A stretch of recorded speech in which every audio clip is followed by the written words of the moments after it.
Welcome to Succession Stories, Insights for Next Generation Entrepreneurs. I'm Laurie Barkman. I've spent my career bringing an entrepreneurial approach to mature companies struggling with change. As an outside executive of a third-generation, 120-year-old company, I was part of a long-term succession plan. Now I work with entrepreneurs, privately held companies, and family businesses to develop innovations that create enterprise value and transition plans to achieve their long-term goals. On this podcast, listen in while I talk with entrepreneurs who are driving innovation and culture change. I speak with owners who successfully transition their company and others who experience disappointment along the way. Guests also include experts in multi-generational businesses and entrepreneurship. If you are a next-generation entrepreneur looking for inspiration to grow and thrive, or an owner who can't figure out the best way to transition their closely held company, this podcast is for you. Subscribe to our newsletter for more resources to build value in your business. Visit small.big.com. That's small.big.com and sign up today. A few months ago, I invited listeners to submit questions, and a few were about CEO succession. To explore this topic, I invited Bruce Walton onto the show. Bruce is a partner at Battalia Winston, one of the world's largest woman-owned executive search firms, and an expert at recruiting CEOs, C-suite, and private company boards. We talked about 5 best practices for recruiting external executives, competencies in a post-COVID world, and hiring up for the long term. Whether you are a founder, owner, or board member, or an incoming CEO, it's about fostering respect, rapport, and stewardship. Succession takes time to get right, and a hurried plan may be destined to fail. Bruce, thanks so much for joining me today. I am excited to talk to you about a topic that is on the minds of many owners and next generation leaders alike, be they family or professional outside CEOs. And the topic is letting go. Will a CEO let go? When is it time to go? It's such a critical topic for succession. And the very first episode of this podcast, I don't know if you know this, I talked with an outside CEO. And that was also my work experience. And you have so many amazing years of experience working with family-owned businesses to recruit C-level executives and CEOs for those companies. I'm super excited that you're here today because I know that you've seen it all. So welcome. Thank you. Nice to be here. So why don't we start by you telling us about Battalia Winston, the firm that you're a part of, the family-owned practice that you help lead, and your experience. Sure. Battalia Winston is headquartered in New York. We're about a 60-year-old firm. We're female-owned, which makes us somewhat unique. We're sort of a mid-sized firm, and we're a firm of multiple specialists. And so we have a very strong biotech pharma practice. Probably the biggest practice in the firm is the industrial practice. And the family-owned business practice is really headed by a fellow out in the Chicago area and me. And we focus our attention, it's probably over half of my business, but we focus our attention on multi-generational family companies, primarily at the CEO level, but also at the direct report to the CEO level. Wonderful. And for you and your experience, you've been working in this field for how long? About 35 years. The quick history on me, out of college, I was in the Navy for a couple of years as an officer, then came back, worked for Ted Hood, a sailmaker up in Marblehead, Mass., and then went back to business school at Harvard and joined IBM. So I spent 7 years with banks and insurance companies selling for IBM. And then I got recruited into the recruiting business at one of the bigs, Russell Reynolds. Then I went to Heidrick & Struggles, which was another big. We went public. And then the bust of 2001 happened, and I joined a startup.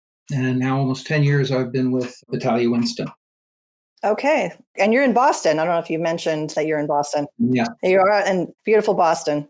So question for you around multi-generational companies and the trends that you see in searching for new leadership. I think there was a trend, an upward trend for a lot of years. Are you still seeing that trend, especially now? We've definitely seen the trend, but COVID has thrown a monkey wrench in everything. It's frozen.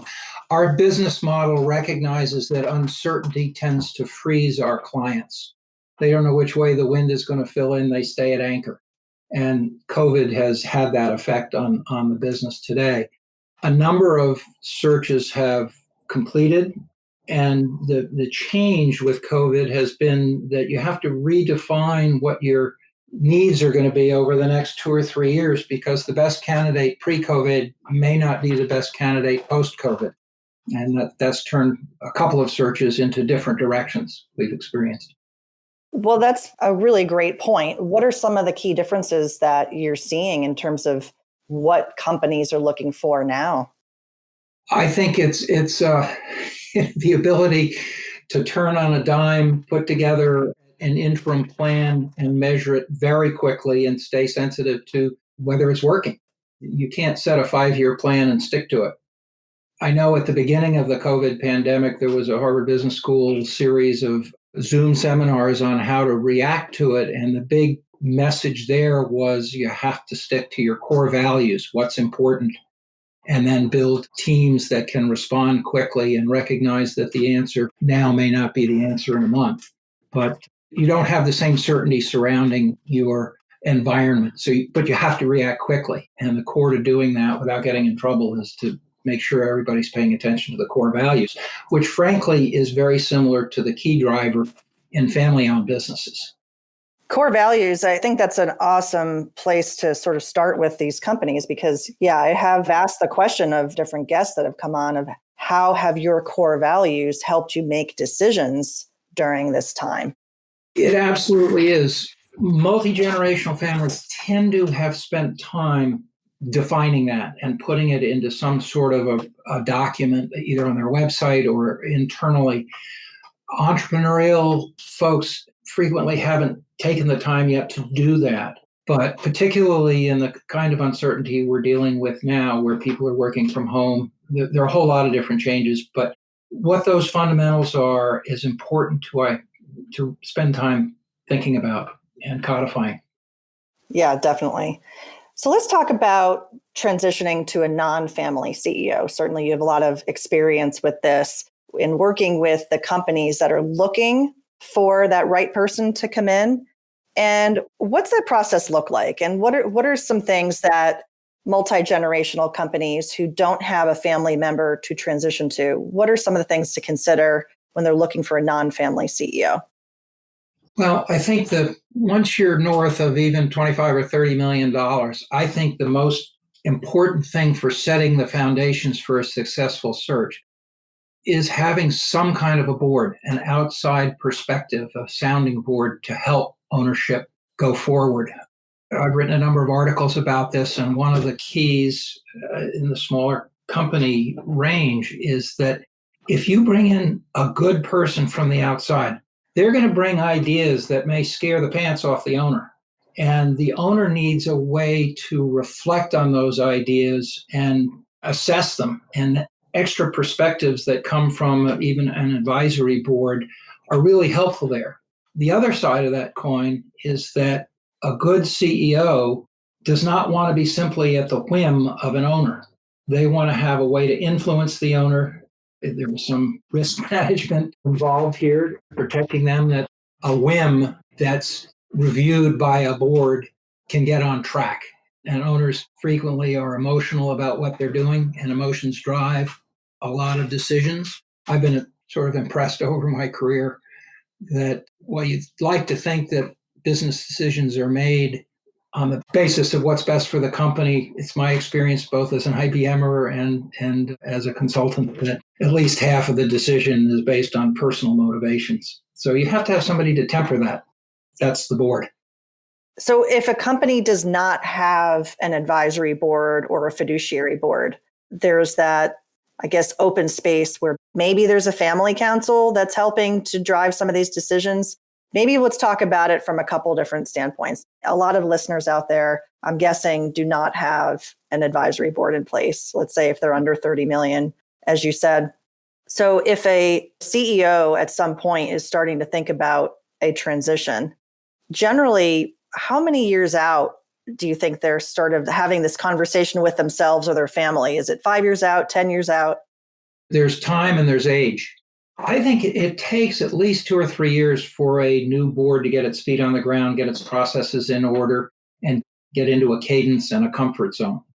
I think if you're looking at retiring as a CEO, if you haven't started making plans or thinking about it in your early 60s, it gets harder as you get older. And if you reach 70 without having pulled a trigger here, you may end up going out with your boots on, and that's not good for the enterprise.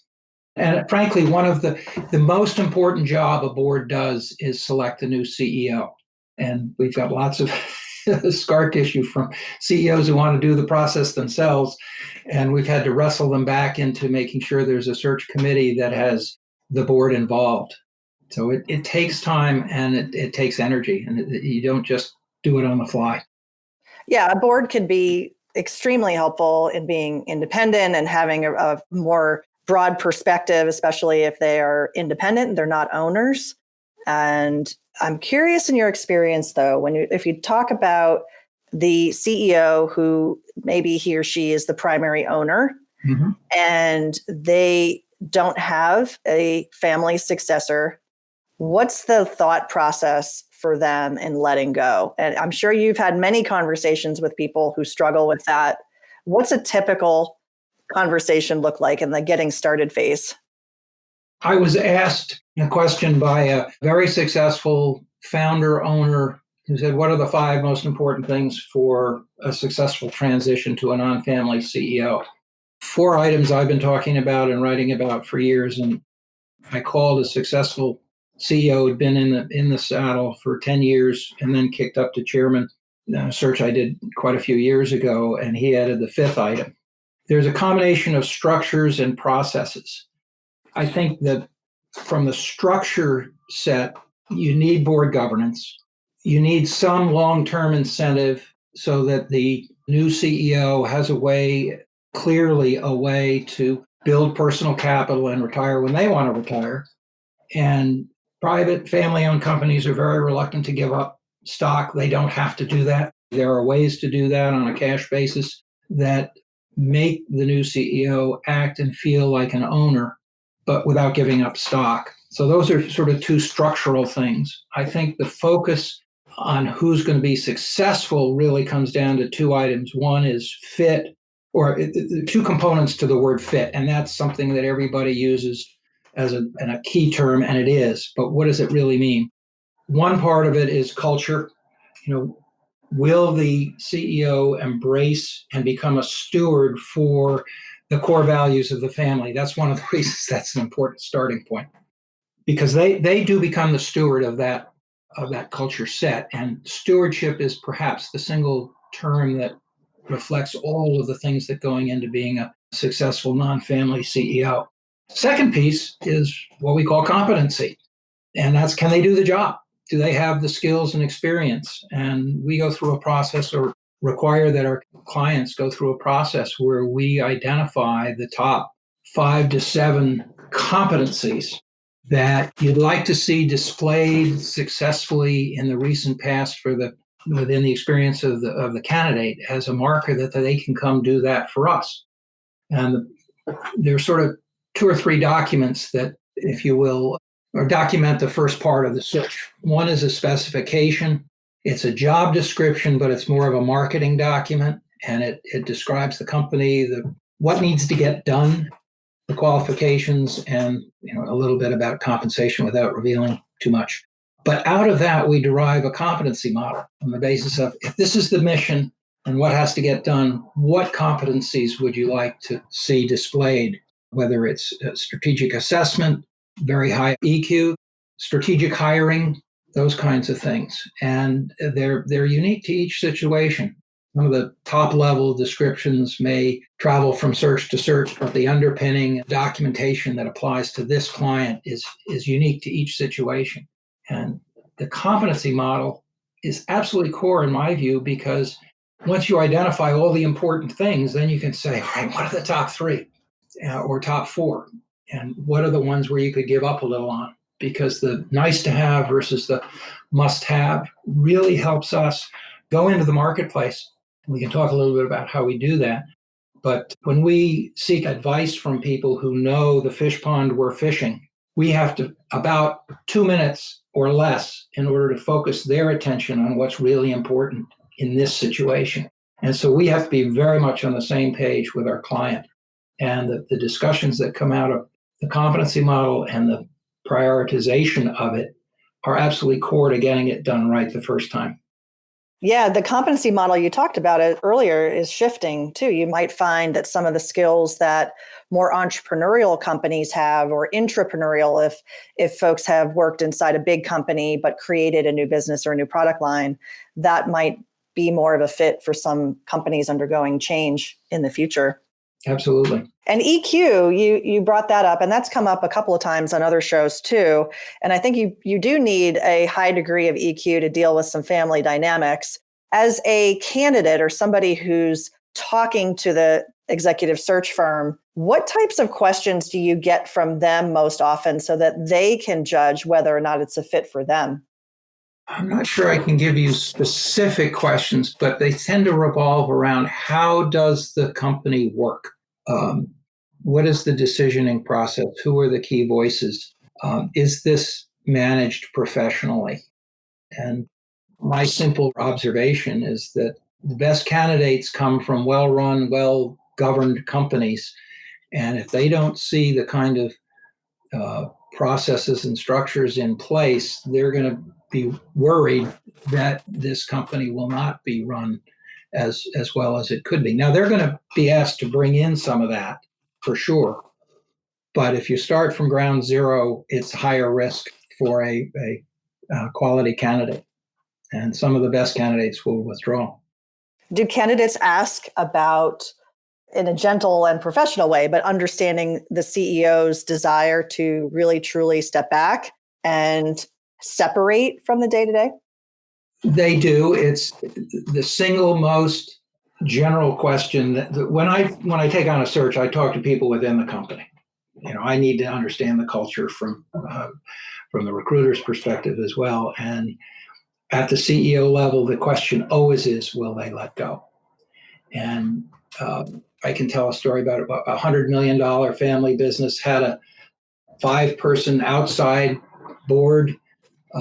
It had a family council. It was very well consulted to by leaders in the family business arena.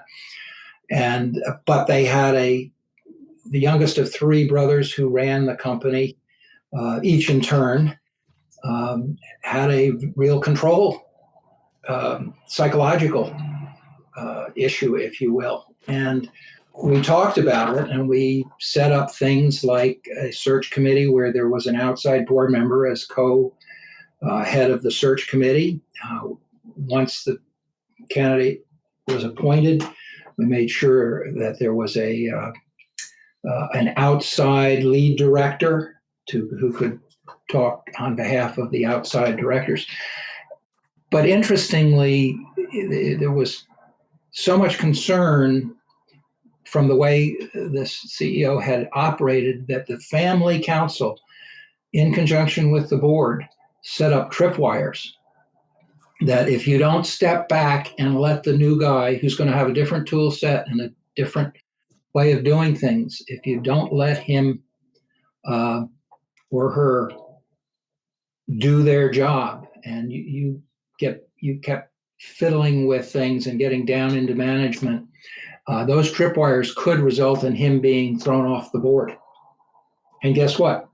Within a year and a half, he was thrown off the board. And he had bought in ahead of time to those tripwires. He knew exactly what they were.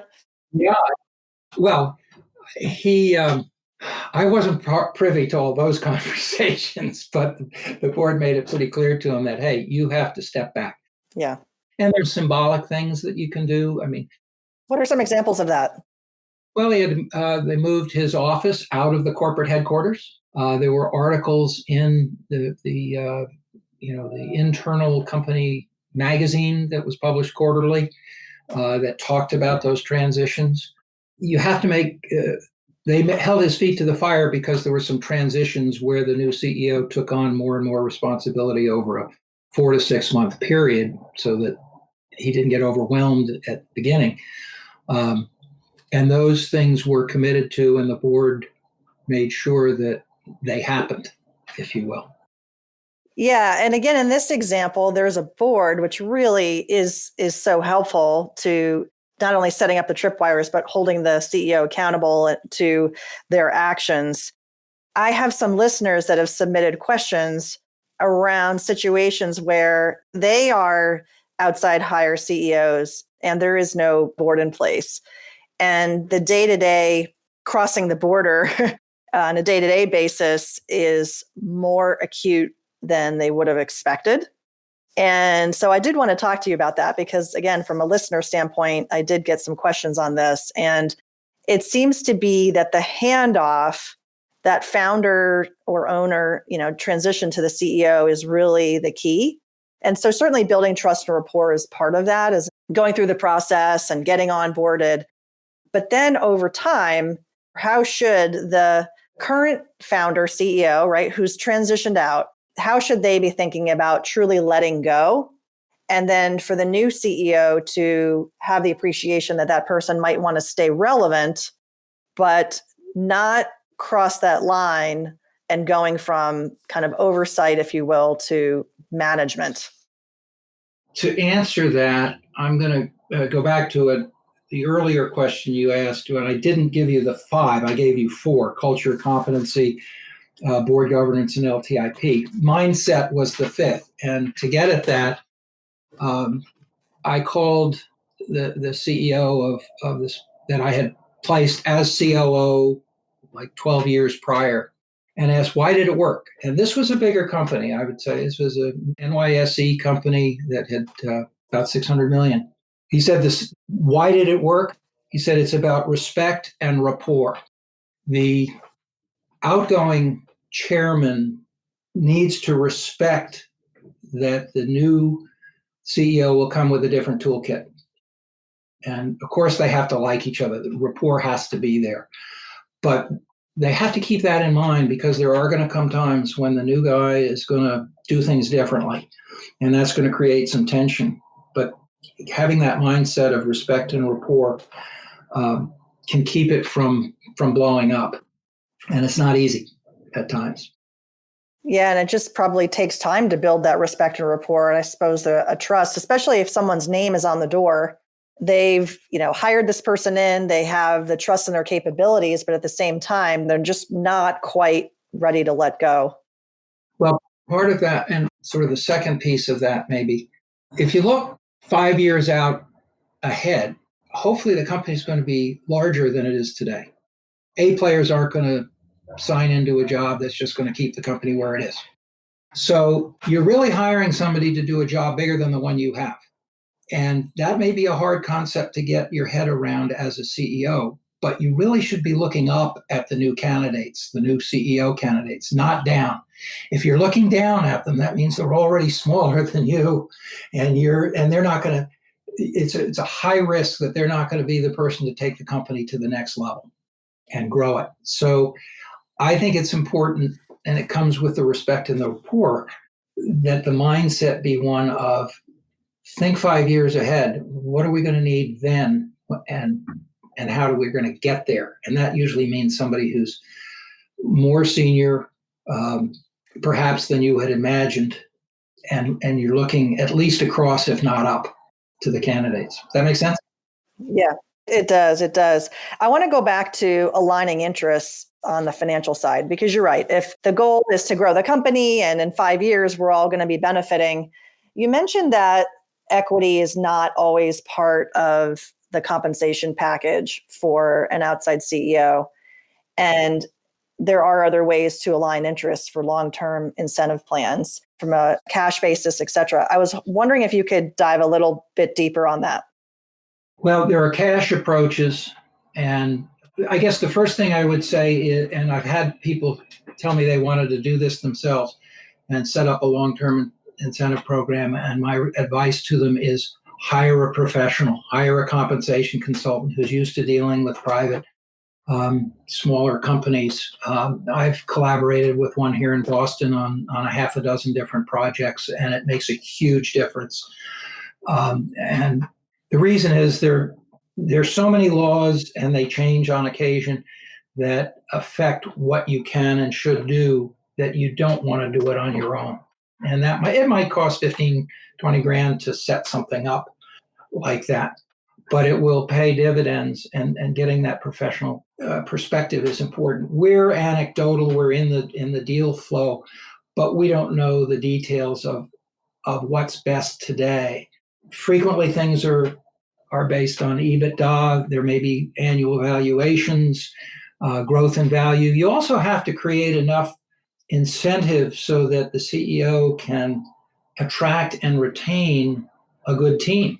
It's not just what does the CEO get. Usually by 75 million in revenues, a company will have an LTIP for the top 3 people. And by the time they're 100 million, that's probably about 5 people. So that's something that needs professional attention. And frankly, one of the themes that the Family Firm Institute, for instance, has stressed for the last 6 years, and which I embrace totally, is that it takes a village to support a family business. Nobody has all the expertise you need. You need a good sort of family counselor, but you also need compensation, legal, investment banking. There's a series of skills that need to be available to the ownership to really do the job right as you move up through the 30 to $100 million range.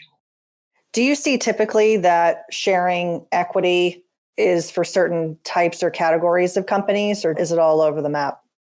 I think the general feeling is I don't want to give up stock.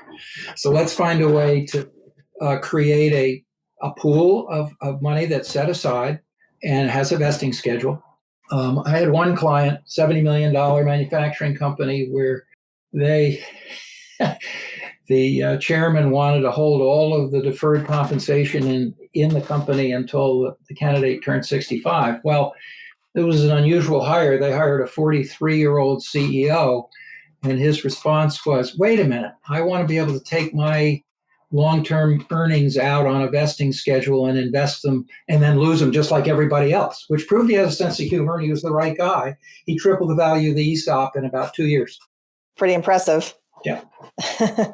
The failed attempts are as important as the successful ones. Can you share any stories where the person brought in from the outside ultimately was not the right fit? Yes. There was one, as a $150 million company that made pumps. It was the 5th generation of ownership. So there were 114 cousins. And return on investment gets hard when the denominator gets that big. So they brought in someone from an industrial background, and he was excused a year later. There was an interesting dynamic in the beginning because they were trying to set up his compensation program with so many measures and metrics before he was under the tent and knew whether anything was accomplishable. And he responded by saying, you know what, I feel like they're setting up the tax code for me, and I don't even know what the fundamentals are. Yeah. Because they had a large cousin cohort, they were valuing the company every year anyway. And they just said, all right, we'll just measure value increase. But it didn't work out. He felt he was too independent.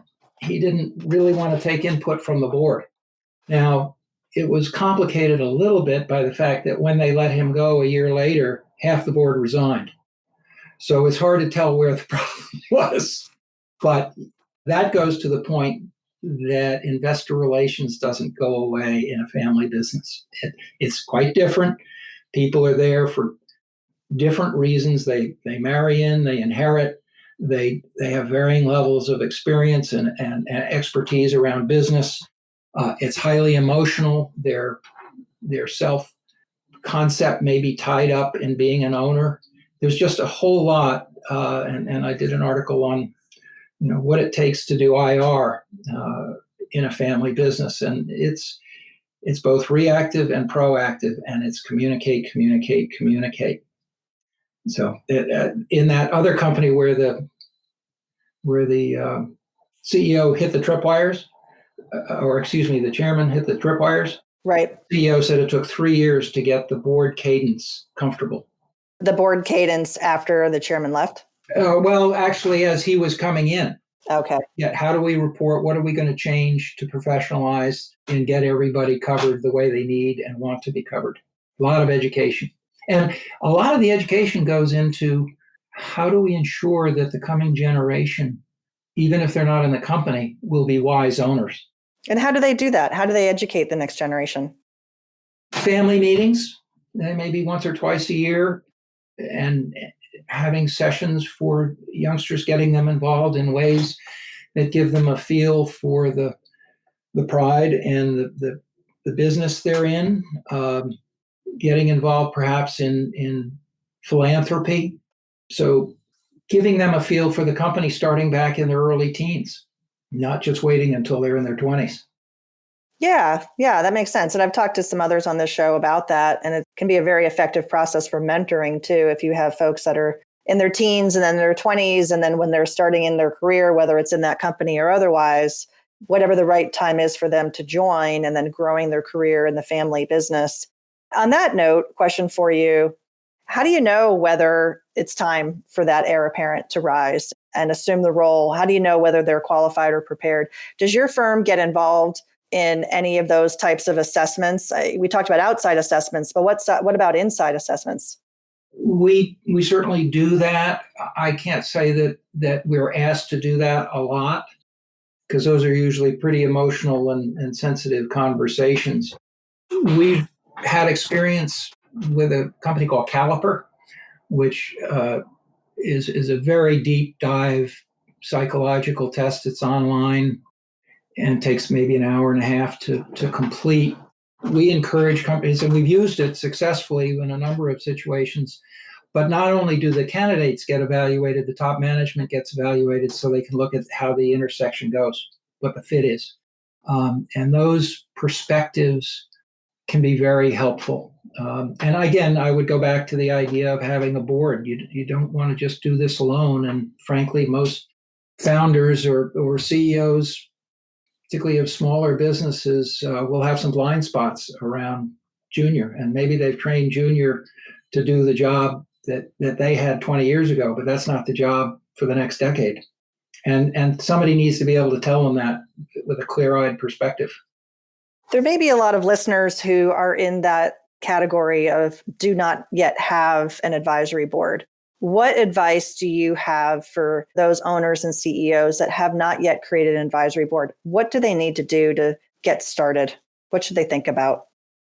Certainly the perspective of what keeps me up at night? What are the things I'm going to have to wrestle with the next 5 years? You certainly want to have an advisory board that's copacetic, is comfortable interacting. So friends tend to be the first place you go. But that takes the fit piece, the competency piece has to be considered. And so I think it's important to sort of build a matrix of, what are the things we're going to be facing, and do we have any expertise in those areas? And then building, I call it a sort of a white space analysis. If you build a matrix of what do we have and what are we missing, you need to find people who can fill in the pieces that are going to be important that you're missing for that perspective.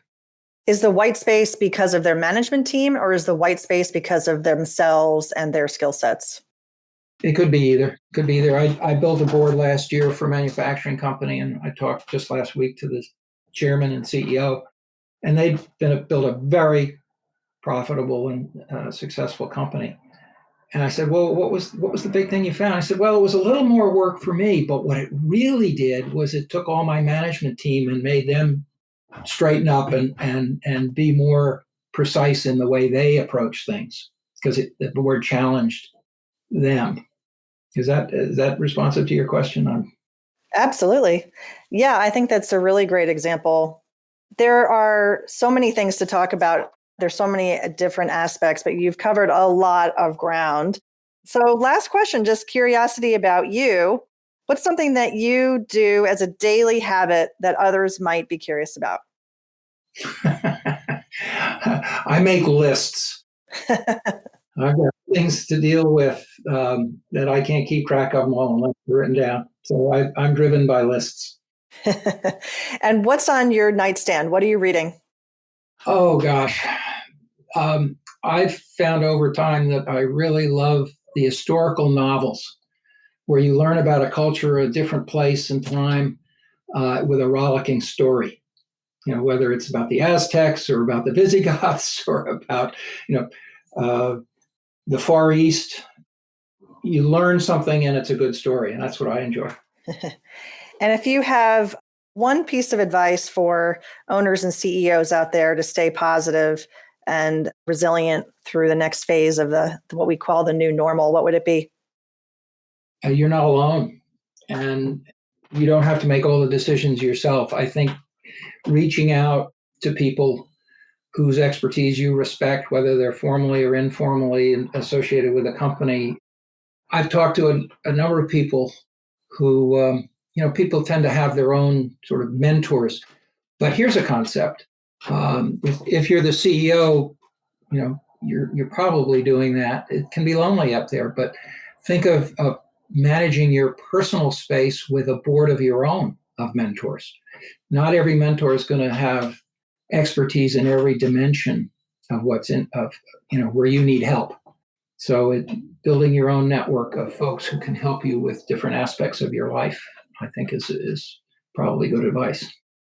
That is sage advice. Someone once told me that you can have a cabinet. He's like, think of it as your kitchen cabinet. And you might have people in there that you turn to from time to time for guidance and for ideas. And for CEOs, it may eventually turn into an advisory board, but that might be an interim step. It's very important. So one last question for you, Bruce, before we adjourn here. Do you have any favorite quotes about leadership or entrepreneurship?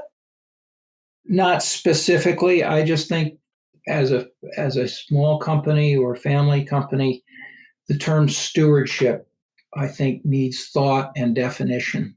It's funny, I've been trying to do a lot on EQ over the last few years, and it's still a fuzzy concept, still in its adolescent stage of development, I think. But when I wrap it all up, stewardship, however you define it, is so important. And people talk in ways that either convey that or don't. And that's what I find is a key dimension when I'm evaluating potential candidates for family businesses. You shared a lot of insights with us today, and I really, really appreciate it. If someone wants to learn more about Battalia Winston, how should they find them online? Sure, it's battaliawinston.com. A lot of what I've talked about today has been reduced to short, like 600, 800 word articles. And on our website, there's an area for research and white papers. And there are about 30 of them there, and about a third of them are about family business. Wonderful. They're great resources. I've read all of them, and I'll include the links in the show notes as well. Bruce, thank you so much for being here today. It was great to speak with you. My pleasure. Thank you for having me. Innovation, transition, growth. Easy to say, but hard to do. If you're an entrepreneur facing these challenges, I get it.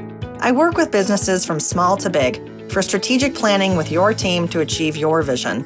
Visit smalldotbig.com to schedule a call with me. I'd love to connect with you. Be sure to catch the next Succession Stories episode with more insights for next generation entrepreneurs. Thanks for listening.